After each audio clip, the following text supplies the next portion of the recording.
کوئی میری وجہ سے نہیں بیٹھے، جس نے بیٹھنا ہے رب کی محبت کی وجہ سے بیٹھے، رب کے پیار کی وجہ سے بیٹھے۔ نیکیاں ہیں کچھ نہیں، میرا کیا جائے گا؟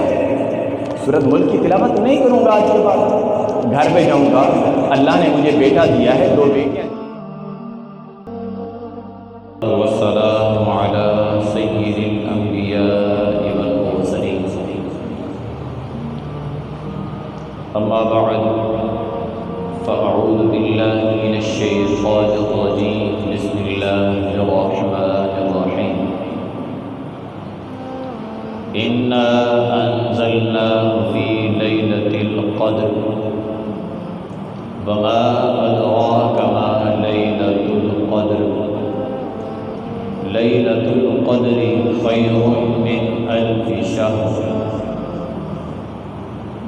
تنزل الملائكة والروح فيها بإذن ربهم من كل أمر سلام هي حتى مطلع الفجر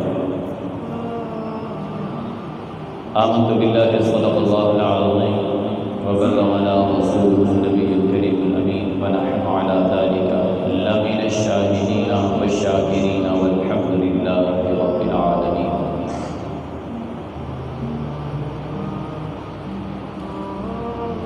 بلغ العلا بكماله كشف الدجى بجماله حسنت جميع خصاله صلوا عليه وآله۔ محبت کے ساتھ اس کی بارگاہ میں درود و سلام کا نذرانہ پیش کریں۔ اللہم صلی علی سیدنا و مولانا محمد وعلی الجود والکرم وآلہ وصحبہ وازواجہ واہل بیتہ وذریتہ وبارک وسلم۔ سب سے پہلے میں آپ تمام حضرات کو مبارکباد دوں گا کہ سب کو مبارک ہو کہ آپ نے اللہ رب العالمین کا پاک کلام قرآن مجید فرقان حمید نماز تراویح کے اندر مکمل سنا ہے۔ اللہ کریم آپ کا سننا اور میرا سنانا اپنی بات قبول فرمائے، اور اللہ تعالیٰ آپ کی سماعتوں میں برکتیں عطا فرمائے، آمین بجاہ نبی امین صلی اللہ علیہ وآلہ وسلم۔ اس کے ساتھ آپ کے علم میں ہے کہ جب سے یہ لاک ڈاؤن کا سلسلہ شروع ہوا ہے، نمازیں محدود کر دی گئی ہیں، ٹھیک، یہ چند اہم نکات کی باتیں ہیں۔ انتظامیہ بھی موجود ہے، ان کی موجودگی میں بات کر رہا ہوں تاکہ پھر پیچھے کوئی جا کر بڑھا چڑھا کر نہ بات کرے، آج مقصد ہے یہ بول دیا، وہ بول دیا، وہ بول دیا، کیونکہ نمک مسالہ لگانے والے بہت سارے ہوتے ہیں۔ تو نمازوں کو محدود کر دیا گیا کہ فرض آپ نے مسجد میں پڑھنی ہے، سنتیں گھر پر پڑھنی ہیں۔ الحمدللہ علماء نے اہم کردار ادا کیا ہے اور اپنے مقتدیوں کو اس بات پر پابند کیا ہے کہ لوگ اپنے گھروں سے وضو کر کے آنے لگے، گھروں میں سنتیں پڑھ کر آنے لگے، فرض مسجد میں ادا کرنے کے بعد بقیہ سنتیں گھروں پر جا کر ادا کرنے لگے۔ سورۃ ملک بڑی عظمتوں والی سورت ہے۔ نبی پاک صلی اللہ علیہ وآلہ وسلم نے ارشاد فرمایا، جو شخص روزانہ سونے سے پہلے اپنی زندگی کا معمول بنا لے کہ وہ سورۃ ملک کی تلاوت کر لیا کریں، سونے سے پہلے رات کے کسی بھی ٹائم پڑھ لے، تو جب اسے قبر میں رکھا جائے گا، اس کے ماں باپ، بہن بھائی، رشتہ دار، آل اولاد سب چھوڑ جائیں گے۔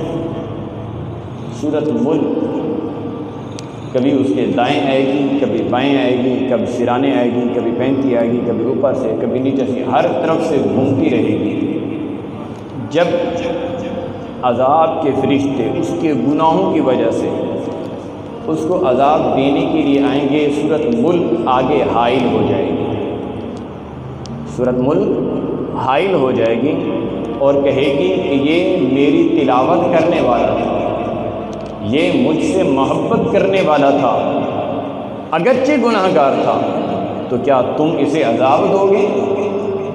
فرشتے اللہ کی بارگاہ میں عرض کریں گے، مالک تو نے جو ہمیں حکم دیا ہے ہم اس کی تعمیل کے لیے یہاں آئے، اور آگے تیرے پاک کلام کی ایک صورت ہے جس کا نام سورۃ ملک ہے، رب سب جانتا ہے، اس کے باوجود فرشتے عرض کریں گے کہ تیرے کلام کی صورت ہے، اس کا نام سورۃ ملک ہے، اور وہ ہمیں اپنی ڈیوٹی پوری کرنے نہیں دے رہی، راستے میں حائل ہے۔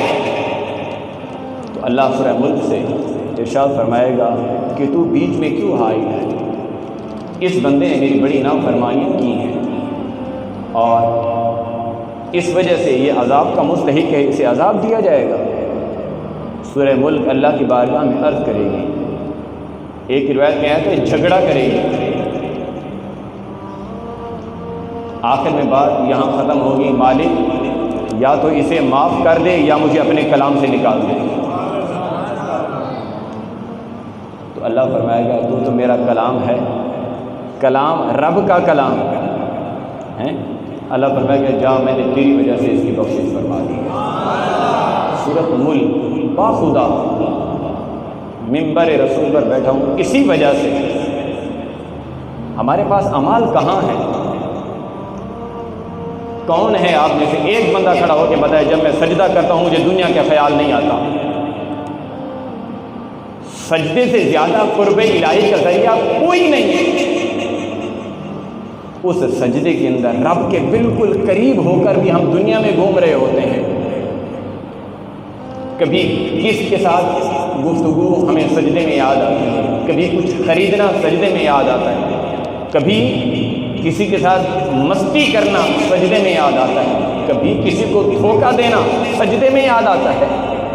ہمارے سجدے اس حال کے ہیں تو ہماری زندگی کس حال کی ہوگی؟ سجدہ وہ ہے کہ جو رب سے سب سے زیادہ قریب ہو جاتا ہے۔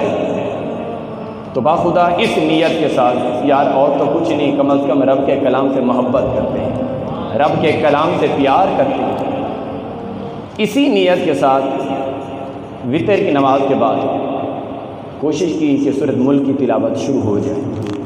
اس کے اوپر اعتراض، بات انتظامیہ تک پہنچ گئی کہ امام صاحب وتر کے فوراً بعد جو ہے سورۃ ملک کی تلاوت شروع کر دیتے ہیں۔ تو بھائی جب نماز تراویح ہم نے ادا کر لی، دعا ہو گئی، وتر پڑھ لیے، وتر کے بعد دعا ہے کہاں؟ آپ کہہ رہے ہیں کہ پہلے دعا کریں اس کے بعد سورۃ ملک پڑھیں، وتر کے بعد دعا ہے کہاں؟ جب وتر کے بعد دعا نہیں ہے، آپ جانا چاہتے ہیں آپ چلے جائیں۔ کیا آج میں نے وتر کے بعد دعا کی ہے؟ آج کی ہے؟ تو آج میں نے اسی وجہ سے سورۃ ملک کی تلاوت ہی نہیں کی۔ جب آپ میں سے کوئی سننے کو تیار نہیں، اگر کوئی سننے کے لیے بیٹھتا ہے وہ یہ سمجھتا ہے کہ میں اس وجہ سے بیٹھا ہوں، مجبور ہوں، اٹھ کے جاؤں گا تو لوگ کیا بولیں گے۔ تو کیا آپ رب کا کلام لوگوں کی وجہ سے سنتے ہیں؟ رب کے کلام کو سننے کے لیے اس وجہ سے بیٹھتے ہیں کہ اٹھ کے جائیں تو کہ شرم آئے گی۔ یہ میرا کلام نہیں ہے، کوئی میری وجہ سے نہیں بیٹھے، جس نے بیٹھنا ہے رب کی محبت کی وجہ سے بیٹھے، رب کے پیار کی وجہ سے بیٹھے۔ نیکیاں ہیں کچھ نہیں، میرا کیا جائے گا؟ سورۃ ملک کی تلاوت نہیں کروں گا آج کے بعد، گھر پہ جاؤں گا، اللہ نے مجھے بیٹا دیا ہے، 2 بیٹیاں دی ہیں، بیوی ہے، ان کے سامنے سورۃ ملک کی تلاوت کروں گا، میں بھی مستفید ہوں گا، میرے بچے بھی مستفید ہوں گے۔ مجھے کیا ضرورت ہے ایسی قوم کو قرآن سنانے کی جو کہے کہ ہم مجبوراً بیٹھے رہتے ہیں؟ ضرورت ہے ایسی قوم کو قرآن سنانے کی جو مسجد کے اندر کہے پیچھے امام کے اللہ اکبر، اور مسجد کا گیٹ سے نکلتے ہی یہی کہے یار مولوی صاحب نے دماغ خراب کیا ہوا ہے، جب بھی دیکھو اس بات کو چھیڑ کے بیٹھا ہے، جب بھی دیکھو اس بات کو چھیڑ کے بیٹھا ہے۔ یاد رکھیے چند اہم چیزیں آج، حالانکہ باخدا میرا یہ ٹاپک نہیں تھا، مجھے تکلیف ہوئی ہے یار، میں آپ کو قرآن سنا رہا ہوں، قرآن کی محبت تمہارے دل میں بیٹھے، یہی محبت قبر میں کام آئے۔ قبر کی تیاری، میں اپنی بھی قبر کی تیاری کروا رہا ہوں، آپ کی بھی قبر کی تیاری کروا رہا ہوں، کوئی اور مقصد نہیں ہے۔ سورۃ ملک پڑھنے کے کوئی مجھے پیسے دیتا ہے، تنخواہ ملتی ہے؟ کوئی نمازی مجھے 150 دیتا ہے، 1000 دیتا ہے، سورۃ ملک پڑھنے کی وجہ سے کچھ دیتے ہیں، یا میں کوئی درس کرتا ہوں، تقریر کرتا ہوں، یا درس قرآن ہوتا ہے، کوئی وعظ و نصیحت کا کوئی پروگرام ہوتا ہے، کیا اس کے بدلے مجھے کچھ ملتا ہے؟ مجھے کیا ضرورت پڑی ہے؟ میری ذمہ داری ہے فرض پڑھانا، میں نے فرض پڑھا لیا ہے، گھر چلا جاؤں۔ میں آپ سے اتنی محبت کرنے لگا ہوں، اتنا پیار کرنے لگا ہوں کہ اگر مجھے کوئی اپنا ذاتی ضروری کام بھی ہوتا ہے تو اس دن میں آپ کے سامنے وضاحت کرتا ہوں کہ آج مجھے کسی ایمرجنسی کام کی وجہ سے جانا ہے، تو آج کا جو ٹاپک ہے نا وہ کل میں آپ کے سامنے عرض کر دوں گا، حالانکہ میں پابند نہیں ہوں۔ تو میرے بھائی، میرے دوستوں، میرے بزرگوں، آپ مسجد میں فرض نماز ادا کریں، آپ وعظ و نصیحت کی محفل میں بیٹھیں، تلاوت کلام پاک کی محفل میں بیٹھیں، تو آپ اللہ کی رضا کے لیے بیٹھیں، آپ مجبور ہو کر نہ بیٹھیں، ورنہ آپ کو بیٹھنے کا ثواب نہیں ملے گا۔ بیٹھنے کا مقصد ثواب حاصل کرنا ہوتا ہے، بیٹھنے کا مقصد اجتماع کرنا، جمع ہونا نہیں ہوتا، ثواب حاصل کرنا ہوتا ہے، اللہ کی رضا حاصل کرنا ہوتی ہے۔ جب ہم نے باہر جا کے کرنی ہی غیبتیں ہیں، اب انتظامیہ آخر یہ باتیں سن سن کے کب تک؟ آخر میں یا امام صاحب ہر نمازی آپ سے پریشان ہے، لہذا آپ اپنا انتظام کریں، ہم کسی اور کا انتظام کرتے ہیں۔ پھر وہیں آپ لوگ ہوں گے، یہ کمیٹی کسی امام کو ٹکنے نہیں دیتی۔ تو بھائی آپ کیا کرنا کیا چاہ رہے ہیں؟ آپ کیا چاہتے ہیں؟ تو لہذا میری آپ سے پھر مؤدبانہ گزارش ہے کہ آپ قرآن سے رب کی رضا کے لیے محبت کریں۔ وَإِذَا قُرِئَ الْقُرْآنُ فَاسْتَمِعُوا لَهُ وَأَنصِتُوا لَعَلَّكُمْ تُرْحَمُونَ، اور جب قرآن پڑھا جائے تو اسے توجہ کے ساتھ خاموشی سے سنو تاکہ تم پر رحم کیا جائے۔ قرآن پڑھنا سنت ہے، اور قرآن سننا، قرآن پڑھنا سنت ہے اور قرآن سننا یہ فرض ہے۔ آپ قرآن سے محبت کریں، باخدا قرآن سے محبت کرنا بہت بڑی نیکی ہے۔ میرے آقا مدینے والے مصطفیٰ صلی اللہ علیہ وسلم نے ایک قافلہ کہیں روانہ فرمایا، جب اس قافلے کا جو سپہ سالار تھا وہ جب بھی نماز پڑھاتا تو وہ سورہ اخلاص کی تلاوت ضرور کرتا۔ جب قافلہ واپس آیا، صحابہ کرام علیہ رضوان حضور علیہ السلام کی بارگاہ میں حاضر ہوئے اور عرض کی، یا رسول اللہ صلی اللہ علیہ وآلہ وسلم، جسے آپ نے ہمارا امیر بنایا تھا، ہمارا سربراہ بنایا تھا، ہمارا سپہ سالار بنایا تھا، اس نے جب بھی ہمیں نماز پڑھائی ہے نا، اس نے سورہ اخلاص ضرور پڑھی ہے۔ سرکار دو جہاں صلی اللہ علیہ وآلہ وسلم نے ارشاد فرمایا، اس سے یہ پوچھو کہ کیا اسے اور قرآن نہیں آتا؟ ان سے سوال ہوا، پوچھا گیا، صحابہ نے آ کر پوچھا کہ ہم آپ کے ساتھ تھے تو آپ اکثر سورہ اخلاص کی تلاوت کرتے تھے، تو ہم نے یہ واقعہ حضور کے بارگاہ میں عرض کیا، تو حضور علیہ الصلوۃ والسلام نے یہ فرمایا ہے کہ کیا اور قرآن نہیں آتا؟ تو صحابی نے کیا جواب دیا؟ عرض کی کہ مجھے اور بھی قرآن آتا ہے، لیکن میں سورہ اخلاص سے محبت کرتا ہوں، اسی محبت کی وجہ سے میں اسے زیادہ پڑھتا ہوں، اسی محبت کی وجہ سے اسے زیادہ پڑھتا ہوں، اور پورے قرآن میں سب سے آسان سورۃ سورہ اخلاص ہے۔